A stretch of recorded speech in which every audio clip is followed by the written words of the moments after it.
ಎಲ್ರಿಗೂ ನಮಸ್ಕಾರ. ಪ್ರಗತಿ charitable trust ಏನಿದೆಯೋ ಅದು 2015ರಿಂದ ಕೆಲಸ ಮಾಡ್ತಾಯಿದೆ. ಏನಕ್ಕೆ ಅಂತ ಹೇಳಿದ್ರೆ 2015ರಲ್ಲಿ ಸ್ಟಾರ್ಟ್ ಆಗಿರ್ತಕ್ಕಂಥ ಪ್ರಗತಿ ಚಾರಿಟೇಬಲ್ ಟ್ರಸ್ಟು ಎಜುಕೇಷನ್ನು ಮತ್ತು ಸಮಾಜದ ಸರ್ವತೋಮುಖ ಅಭಿವೃದ್ಧಿ, ಏನು ಸ್ಕೂಲ್ಸ್, ನಾಟ್ ಓನ್ಲಿ ಸ್ಕೂಲ್ಸ್ ಅಂತಲ್ಲ, ಎಲ್ಲ ಕಡೆಯೂ ಎಲ್ಲ ರಂಗದಲ್ಲೂ ಅಭಿವೃದ್ಧಿಯನ್ನು ಮಾಡ್ತಾಯಿದೆ.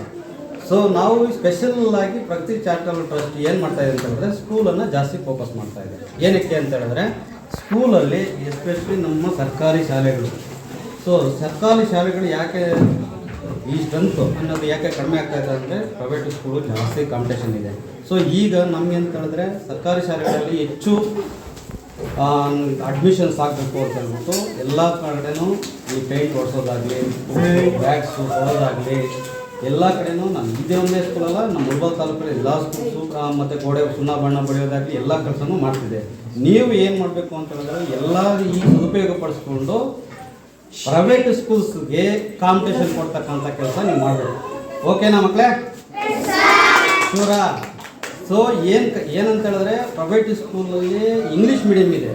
ಸೊ ಈಗ ಇಂಗ್ಲೀಷ್ ಮೀಡಿಯಮ್ಮು ವ್ಯಾಮೋಹ ಜಾಸ್ತಿ ಆಗ್ತಾಯಿದೆ.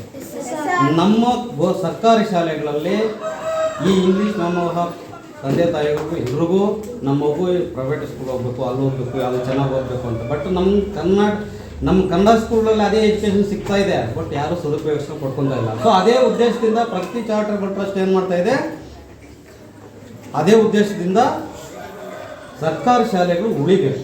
ಸರ್ಕಾರಿ ಶಾಲೆಗಳು ಉಳಿಬೇಕು ಅಂತ ಹೇಳಿದ್ರೆ ಇಲ್ಲಿ ಮೂಲಭೂತ ಸೌಕರ್ಯಗಳು ಸಿಗಬೇಕು ಅಂತ ಹೇಳ್ಬಿಟ್ಟು ಈ ಬುಕ್ಸ್ ಆಗಲಿ, ಬ್ಯಾಗ್ಸ್ ಆಗಲಿ ಎಲ್ಲನೂ ಏನು ಅವಶ್ಯಕತೆ ಇದೆ ಮಕ್ಕಳಿಗೆ ಅದೆಲ್ಲನೂ ಈ ಟ್ರಸ್ಟ್ ಅನ್ನೋದು ನಮ್ಮ ಮುಖಾಂತರ ಕೊಡ್ತಾ ಇದ್ವಿ. ಅದನ್ನು ಸದುಪಯೋಗಿಸ್ಕೊಳ್ಸ್ಕೊಳ್ಳಿ, ಚೆನ್ನಾಗಿ ಓದ್ಕೊಳ್ಳಿ.